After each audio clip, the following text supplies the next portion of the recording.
Hi, Anne. Hi, Nikki. Hi, I'm Nikki Watson, and I'm here with Anne Margolis, and she has a beautiful online resource called www.homesweethomebirth.com.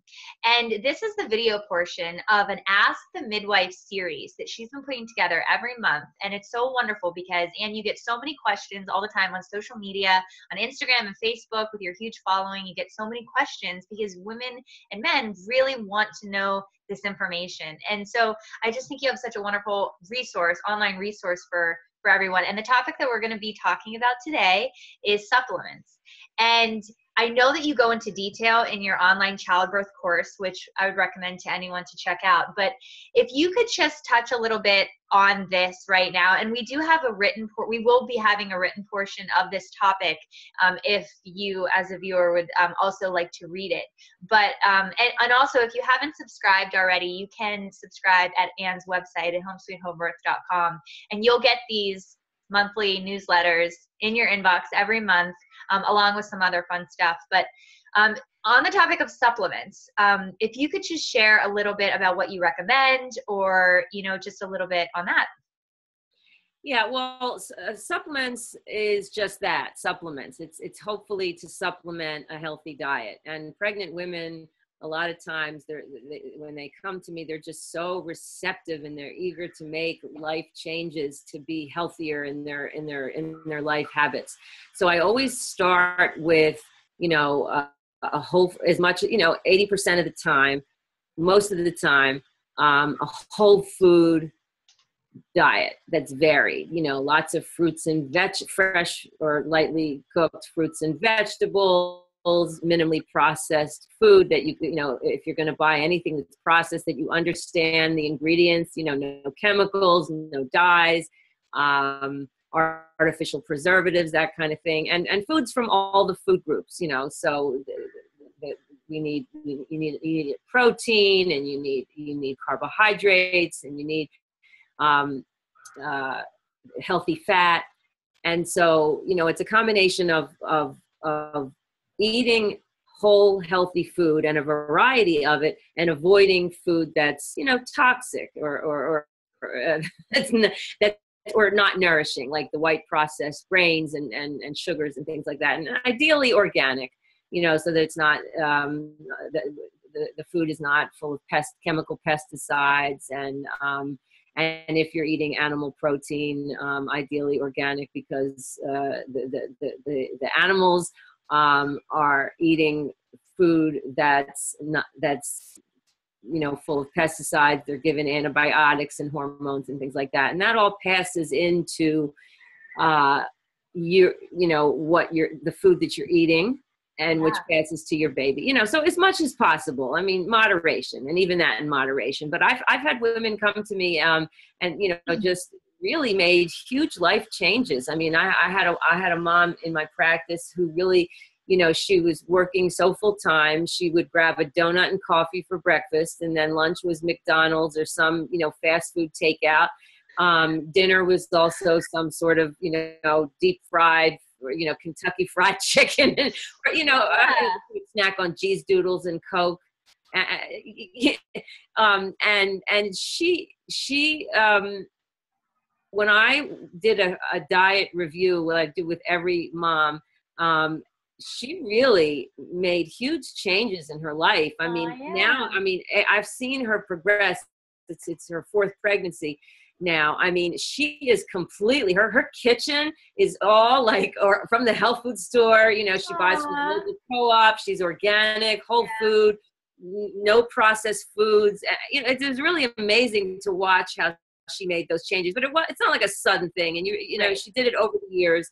But even in the best diet, I think it doesn't include 100% of all the nutrients that we need for pregnancy. And nutrients can be reduced by age of the food, by heat, by light, by processing, by the soil, if the soil doesn't have the minerals and nutrients.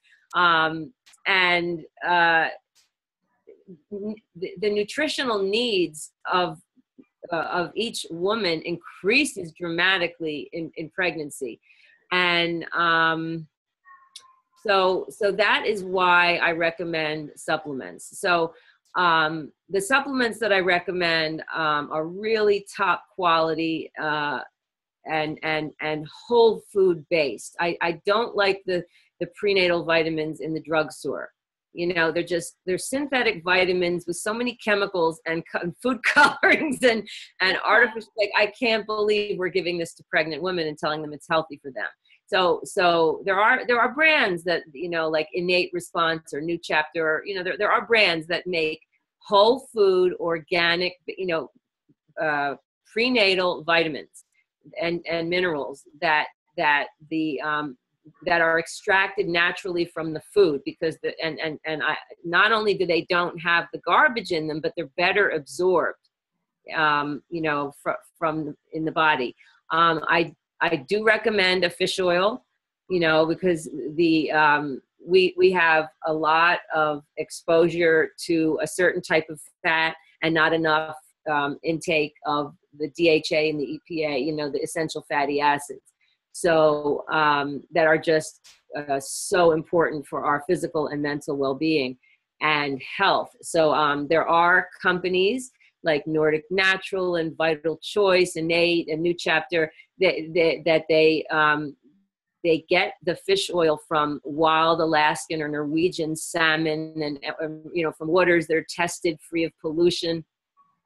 So that is a supplement that I recommend. And some of the companies like they have like a lemon or a certain, like a lemon citrus flavor, because sometimes women that take fish oil complain that they taste the fish and they don't, or they have a fish burp, you know. So I find keeping them in the refrigerator and getting a lemon flavored one is a great alternative to that.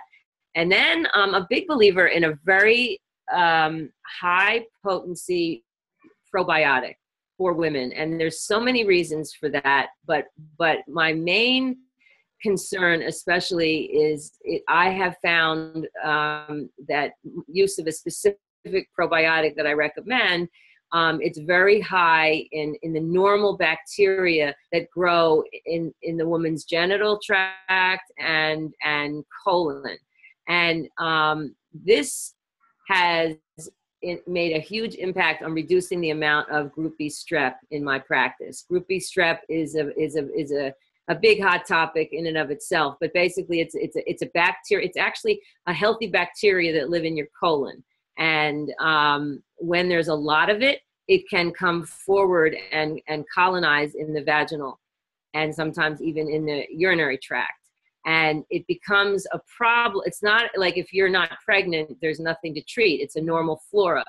It is a problem when a woman is pregnant, and it's not a problem when she's pregnant. It's a problem when she's in labor, and the baby can get exposed to that, and it's a whole issue of, you know, babies. You know, 1 in 200 babies who are exposed can get really seriously ill, and in the standard care in the United States, is all those women get antibiotics.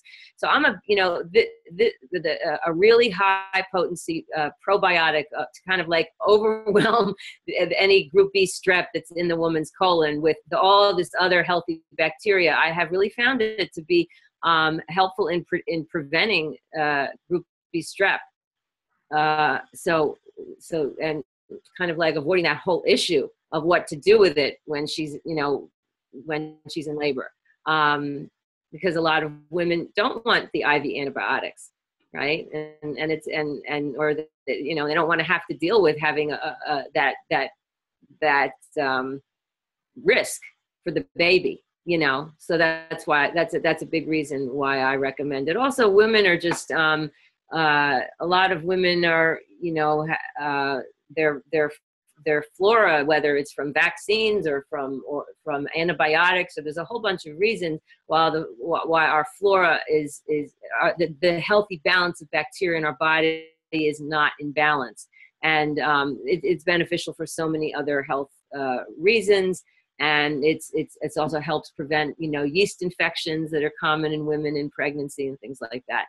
Another supplement that I do recommend, but this is really dependent on the mom's labs and her diet, but an herbal iron.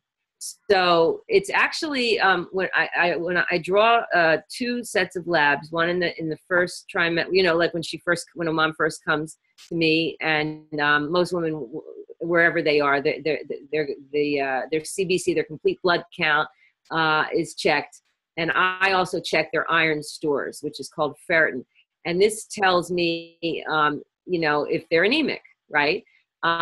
Most women, healthy women, are not anemic.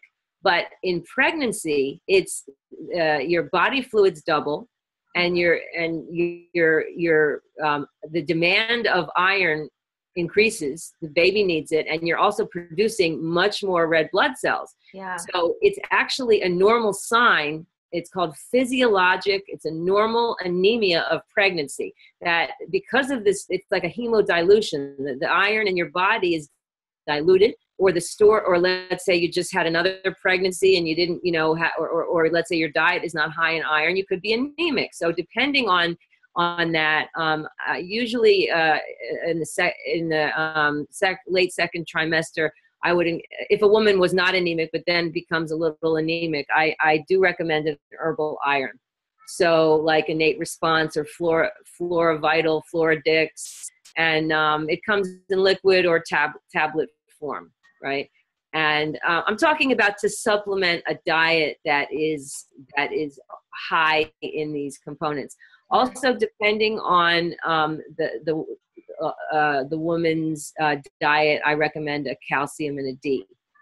Vitamin D, especially in the winter climates, where or in religious communities where women are completely fully clothed and their skin is not exposed to D, which is the best way.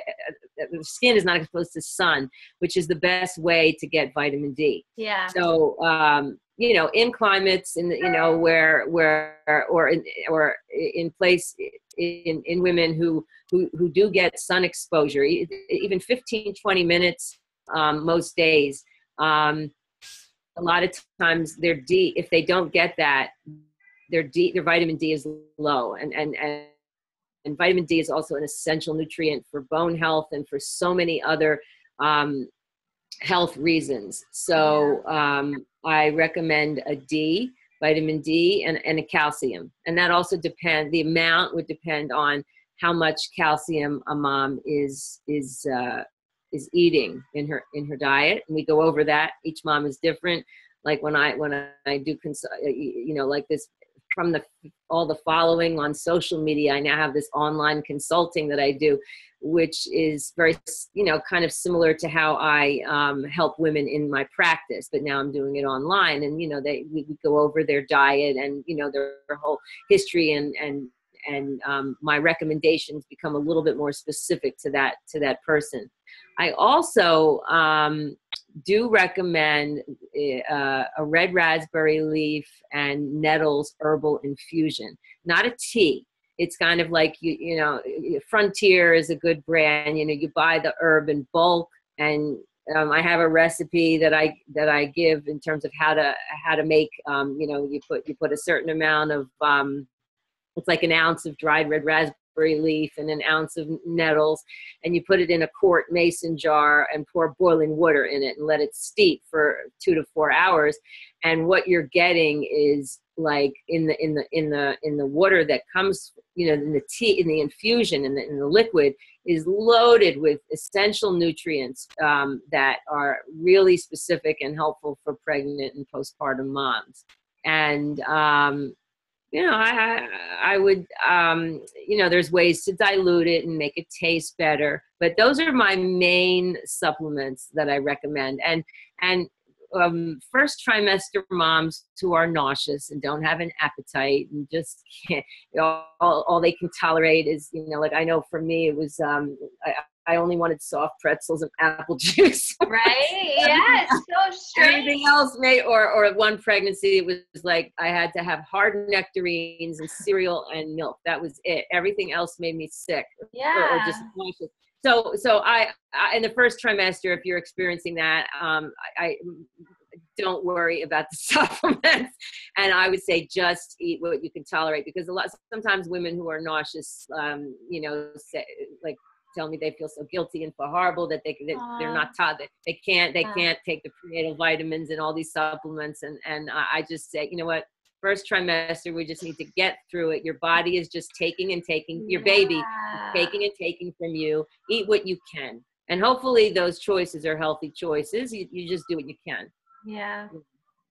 So you made specific recommendations. So what I'm hearing is that it is these things, but it is important for us to be mindful about the quality of them and where we're getting them. And it may be an investment, but it at least is true information. And in the written portion, we'll list all of the recommendations that you make. So you have experience with specific brands that you would suggest. Yeah. And I think that, I do get this question, women say, I eat a very healthy diet. I don't think I need supplements. And that's fine if they make that choice. But if they're asking me, I would say that it's impossible to really eat everything you need every day. People are busy, right? You want to enjoy life. You want to enjoy your pregnancy. It's really hard to make sure you have the time to go shopping and cooking and eat, and having all of the food groups that you need, and plus make sure that those foods have all the nutrients that they, and that were grown in soil, so I think the supplements are to supplement a healthy diet, but they're just another way to just help that you're, to boost the nourishment that you have in the pregnancy for you and your baby, because your nutritional needs are definitely increased in pregnancy. Thank you, breastfeeding. Yeah. And breastfeeding. Yes. Yeah. Continue while you're breastfeeding. And so you go into detail about that in your online childbirth course, but we'll also include a lot of it in the written portion too. So, well, this concludes the video portion of our Ask the Midwife series. And thank you so much, Anne, for sharing, and look forward to seeing you next month. Thank you. It's wonderful to talk to you. Thanks. See ya. Bye.